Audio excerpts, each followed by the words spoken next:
All right, Ineos Automotive recalls over 7,000 Grenadier SUVs in the US. Ineos Automotive, owned by Sir James Ratcliffe, is recalling more than 7,000 Grenadier SUVs due to reports of doors opening while driving. The issue is most likely attributed to the insufficient grease applied to the assembly of the door button mechanism. While no injuries have been reported, the company will replace the door button assemblies and apply additional grease to ensure safety. This recall has followed previous production challenges for the Grenadier, including a temporary halt due to seat shortage from the supplier's insolvency.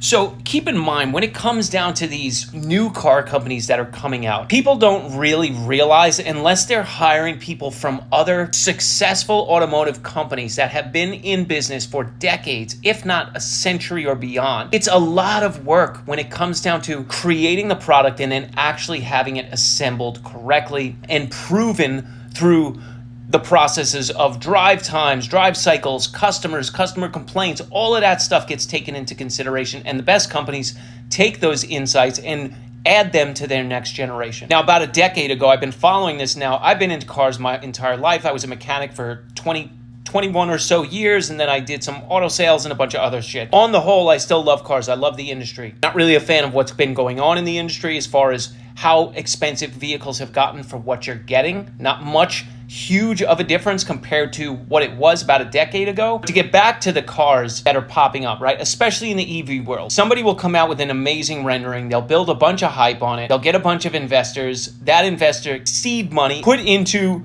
producing a rolling model. Most of the time they don't even drive. And then a lot of these companies have failed. A lot of these companies have gone bankrupt. Only the ones that had true backing. And from what I've read, the ones that actually had successful people come in from other companies to add their input.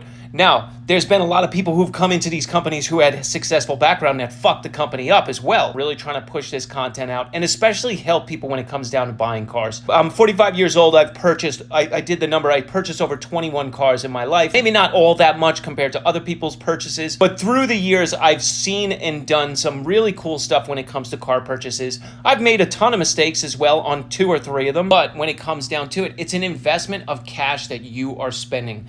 The goal for me would just be to help you make sure that you spend your money in the right way. Follow, click the link, share this video. I'll see you in the next one.